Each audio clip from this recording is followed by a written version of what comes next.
First Person is produced in cooperation with the Far East Broadcasting Company, who rejoice in the stories of changed lives through the power of Jesus Christ. Learn more at FEBC.org. You're not going to arrest your way out of some of the challenges that we have. There's not enough money to really solve the challenges that we have. And frankly, only God can really solve the challenges we have.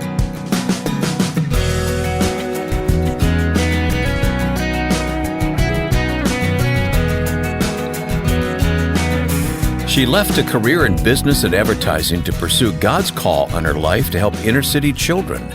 Welcome to First Person, where you'll meet this week's guest, Donnita Travis. I'm Wayne Shepherd. Thanks for joining us. As you listen, you'll get to know Donnita's story and learn about the after-school program called By the Hand that is having a tremendous impact in young lives. If you can't stay with us for the next 20 minutes, please make a note to listen online at firstpersoninterview.com or subscribe to our podcast. Just search for First Person with Wayne Shepherd on your preferred podcast app. That way, you'll never miss an episode. Also, look for us at facebook.com/firstpersoninterview. By the Hand is a Christ-centered after-school program that takes kids by the hand and walks with them from kindergarten through college, loving and nurturing them, mind, body, and soul.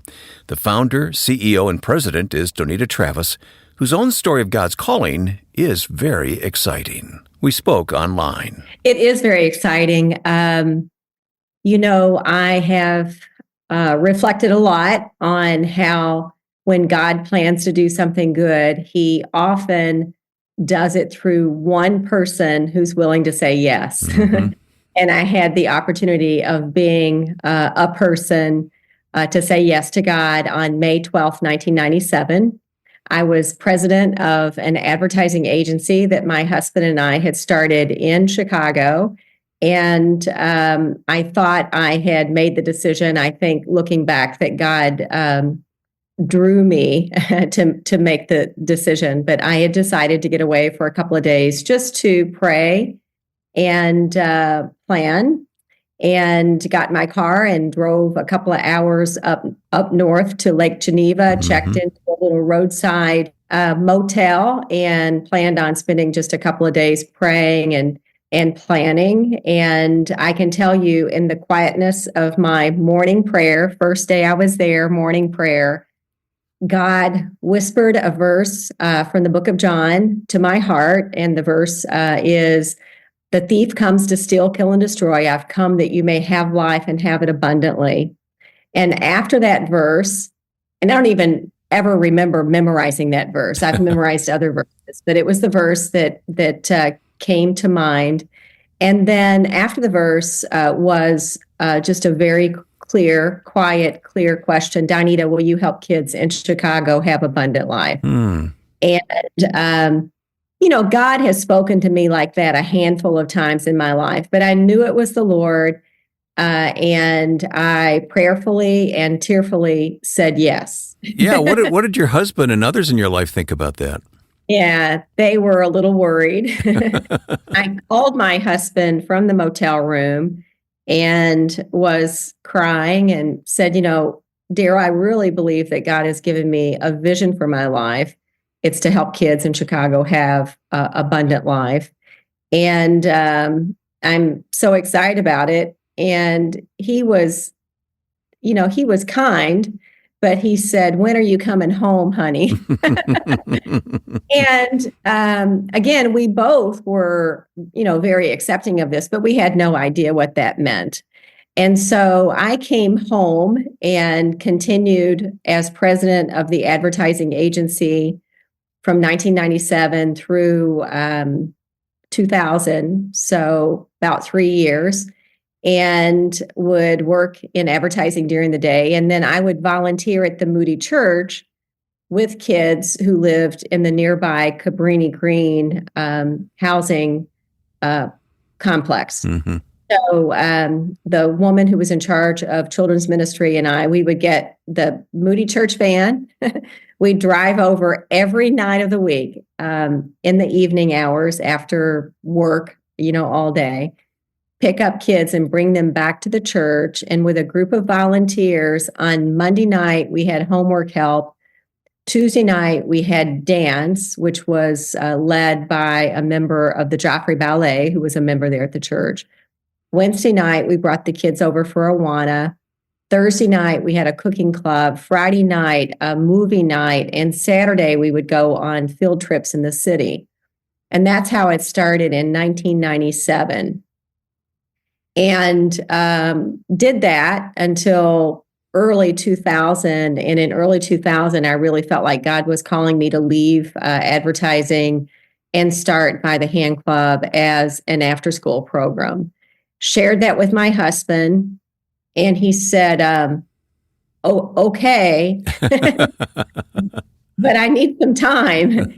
And he was worried. He needed a plan because I was running the advertising agency, which was really our bread and butter at that point. And he had started a new business, which is very successful today, called Brand Trust, brand consulting company that works with clients all over the world. And so look at God.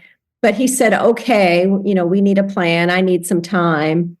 And his concern was that I would just leave, that I would be compulsive and I would leave. But I knew that God wouldn't call me to do that it would be done in an orderly way and that my husband would be supportive. So in August of 2000, my husband came to me very humbly and very sincerely and said, I think you should leave. I will come back to the agency and run the agency and also run the new company, Brand Trust. And I will be fully supportive of you and what you're doing. And he was really sincere. He meant it. That's fabulous. That's just great. Yep. So I left the agency and we started By the Hand Club with 16 kids from Cabrini Green in a room at the Moody Church in March of 2001. Okay. We're being heard around the country right now, and for those who don't know Chicago, Cabrini Green is infamous, isn't it, as a place in Chicago that was a very needy place, a place where great ministry was happening through the years, but there was still a lot of need. That Cabrini Green was at one time the largest, and at other times the most challenging housing project in the country. There were, I'm just guessing from memory, probably 16, 25, mostly high-rise buildings, and probably 25,000 people living there. Yeah. And they were really experimenting with the concept of putting, everyone who was in high need all in one place. And when the buildings were first built, they were very nice. And the idea was that people would come in, a lot of immigrants coming to the country would come in. That would be their starting place, but it would be a launching pad for them to go out and assimilate into the neighborhoods. But the actual buildings themselves declined over years, and they became sort of a dead end rather than a launching pad. And that's where a lot of the problems originated, and just horrific living conditions, and just some terrible stories, memories. Yeah. The high rises are no longer there. Yeah, good stories though too. A lot of great families, a lot of famous people, and so a lot of great stories too. But it was a failed experiment. Is really the point that I'm trying to. Tell me about the children that you're looking to help here. What are the needs that you're meeting? So to fast forward, we started with 16 kids in 2001 in a room at the Moody Church. Today we're serving 1,800 kids. Wow. We had 7,000 through the doors, but we are serving 1,800 kids, kindergarten through college, early career. We take them by the hand and we walk with them holistically. Our vision is abundant life, John 10:10, mission, holistically, mind, body, and soul. And we work with Chicago Public Schools. We're in 6 clubs, 4 under-resourced neighborhoods, primarily on the south and west side, although we're still in Cabrini Green, 2,000 kids living on welfare in that neighborhood still today. So 4 neighborhoods, 6 clubs, 1,800 kids. We work with Chicago Public Schools. The principals of the schools refer to us kids who are not meeting reading standards, meaning they're the most likely to drop out of school. And our goal is that they would be able to read, they would make good grades in school, they would graduate high school and matriculate on to higher education or military into a living wage or better job, and that they would know Jesus as Lord and Savior and be equipped to share the good news really with not only people all over the world as they go from here, but really into the next generation. And the compounded and multiplied impact of what we're seeing happening at By the Hand, you can't even imagine it. We won't even know until we get to heaven. But I can tell you, the kids come in recommended as most likely to fail. In this last year, 100% of our high school students graduated high school. Oh, fabulous. 76% went on to higher education or the military. 60% were on the honor roll. Over 80% grew more than a year in reading. And 87% say they have a personal and saving relationship with Jesus Christ. Yeah, so that's incredible. We're just so happy to be a part of what God is doing through a place called By the Hand Club. And of course, we'll learn more about By the Hand with Donnita Travis as we continue this conversation in a moment. Here's Ed Cannon on the vision for FEBC's weekly podcast. The primary purpose of Until All Have Heard, of course, is to share the experience that FEBC has because we have staff on the ground in so many oppressive places. But in addition to that, we're trying to speak to you in a way that only the kind of testimonies you'll hear from around the globe can do. Discover how the gospel is making a difference around the world. Search for Until All Have Heard on your favorite podcast platform, or hear it online at febc.org. My guest is Donnita Travis, who is founder, CEO, president of By the Hand, a club ministry with a spiritual goal in Chicago, an after-school program. And Donnita, it just has to be, I know you have received awards personally from the city of Chicago, and it just has to be looked at by the city as just a great help to what the Chicago Public Schools and the city are trying to do here. We do it all for the glory of God. So I really believe that more than anything, we're just an incredible witness to not only the city of Chicago, and I'll mention that in a minute, I'll answer your question, but also I've even had people at my church, the Moody Church, which is one of the greatest churches in the world. Right in the middle of Chicago, isn't it? In the middle of Chicago. Say, wow, what an example of God, what God can and will do. So, all for God's glory. Great witness. I hope that when the city and others look at us, they say, look at God, look at God. But we do have really great supportive relationships because frankly, you're not going to arrest your way out of some of the challenges that we have. There's not enough money to really solve the challenges that we have. And frankly, only God can really solve the challenges we have. So even folks who maybe are not faith-friendly, and there are a lot of people, in every walk of life, including city government, other places, that are very faith-friendly. But even those who aren't faith-friendly, they realize that this is a good thing for the city and for everyone. Yeah. So all that you're doing, you mentioned money earlier, it does take money and it takes volunteers and staff. How do you operate and how does God keep it going? Well, it is a lot, I'll say that. And it's all those things. It's a lot of money. Our budget this year is $17 million. And you might say, $17 million.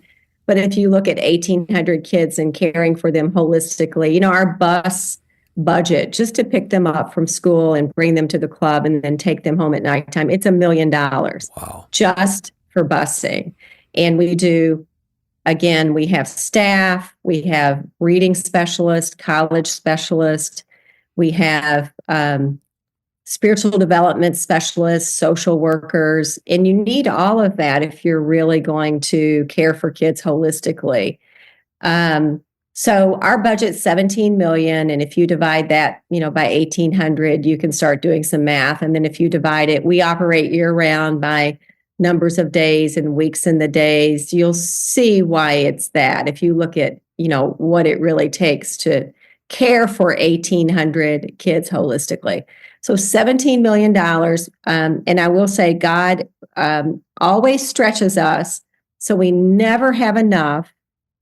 We never have a budget budget for 2024 that, if we just had the same revenue as 2023, we'd be able to meet the budget. The budget's always a little bit more because we continue to grow and costs continue to go up. So there is a faith component in this. But for 23 years, we've finished every year, 23 years, fully funded. And Charity Navigator has given us 4 stars, the highest rating they can give. So, God provides, but He does it. I say that really all of our achievements, so whether it's funding or whether it's the students' achievements or whether it's having the right staff or whether it's having, the right number of volunteers, the achievements are based on 2 things. God's amazing power to do what He promises to do. You just need to make sure that it's His promise and not yours. So His amazing power, number one, and then also the amazing faithfulness and obedience of His people. Yeah, and there's one more thing at work here too, and that is, and I don't put you on the spot, but you are well trained in business, and it takes a good sense of business principles, sound principles to operate a $17 million a year budget, and do that largely with donations and grants. I'm sure you get as well, but it's an amazing accomplishment. So I really take my hat off to you, Donnita. But I want to hear some stories. I want to hear how God is working with this ministry and what the results are. I would like to say our website is bythehand.org, and on the homepage, you'll find some stories. And on the homepage, there's a story. It was just added. Love this story. It's of Shakola. And Shakola came to us in the 1st grade, and I first heard about her. She came to us at our By the Hand Club Moving Everest location, which is on the west side of Chicago. And I first heard about her because I heard there was a little girl in 1st grade who spent most of her time just crying and isolated. And the staff, was concerned about her and caring for her. So she was on my radar, and I met her shortly after that. I met her Aunt Alma and started just kind of getting a little bit more of the story. And with Shakola, 1st grade, she was removed from her home. She and her 6 siblings were removed from their home with their mother, and they were in the care of DCFS. And Miss Amma, her aunt, had got a phone call at 1:00 in the morning from her Miss Amma's brother and said, "I need you to go get my grandkids." And so Miss Amma, it took her about 2 weeks to be able to put the pieces in place and get approval to go and get her nieces and nephews, 6 of them. 2 weeks later, she was able to go borrow a van and go. And, again, you have to have 6 beds. You've got to have the proper amount of, there was a boy, so he had to have his own bedroom. Yeah, just imagine. Do all of that. So she went to pick them up, and for some reason she could only bring 3 of the kids home, and it took her another week or so to get the other 3. So they were just distraught during that whole period, 3 left behind. And finally she was able to get all 6 kids and bring them home with her. And all this happened right before Shakola joined us in the 1st grade. So it happened just weeks before she came to us. And we had Shakola, and we had her little sister who was in kindergarten, Dominique. So we have We have Shakola and Dominique, and then there are several younger and there are a few older, but we had those two. It was so wonderful to watch Shakola start to come out of that shell, and I applaud Miss Amma because the kids had a safe and loving home. And now to hear Shakola just says, they were almost, they couldn't believe it. It was unbelievable that Miss Amma would make oatmeal for them, warm, oatmeal. And I think about how simple oatmeal is. Yeah. I take them for granted. And that they had clothes, and that it was a safe home, and there was an adult always present in the home. And so the kids are, getting adjusted to that, and they're thinking, is this going to last? Is Miss Amma going to send us back? But over time, as Miss Amma really made a home for them, and as they became safe and secure, and Miss Amma says that having them at By the Hand Club was important because she knew that she could work and the kids would be cared for. And she also liked the spiritual aspect that they would hear about God. But when she would pick them up at the end of the day, they would have their homework done. They would have been fed dinner and cared for, safe and loving environment, and learn about God. Fast forward, that was first grade, 2015. Today, Shakola is in ninth grade today, a freshman. She's reading at a 12th grade level. She knows Jesus as Lord and Savior. She's leading friends to Christ. And she says these are friends who didn't know God, and now they know Jesus. And she's on a full scholarship at a boarding school in Indiana called Culver Academy, which is a girls' boarding school. She was accepted into an Oxford, England summer bridge program this summer. So in other words, these diamonds are living in places like Austin and given the right nurturing, and that's, at home, which Miss Amma did. Miss Amma's really the hero of this story. And Miss Amma's on staff with us today. Yeah, I was going to ask. Okay. Yeah. But, that's just one story. And then now Dominique has been accepted to Culver and has full ride scholarship. So you look at how the cycle is broken in terms of Shakola, but also her younger brothers and sisters following in Shakola's footsteps, and then Shakola sharing that with others, that multiplication. I mean, you can't make this stuff up. I love it. And it's all done in the name of Christ. All done through Christ and in the name of Christ. Yeah. It's such a great story of a person faithfully following God's call to leave some things behind in order to pursue something greater. Once again, our guest has been Donnita Travis, and the after-school program is called By the Hand. We'll have links to it at firstpersoninterview.com, where you can also share this interview with others. That's firstpersoninterview.com. These stories of faith and calling are supported on First Person by the Far East Broadcasting Company, who celebrates how the Lord uses people to reach other people with the gospel. FEBC's ministry through broadcasts, social media, and apps reaches millions of people each day around the world, communicating God's truth in the heart language of the listener. You can learn more and hear the podcast Until All Have Heard at febc.org. Now, with thanks to my friend and producer Joe Carlson, I'm Wayne Shepherd, inviting you to join us next time for First Person.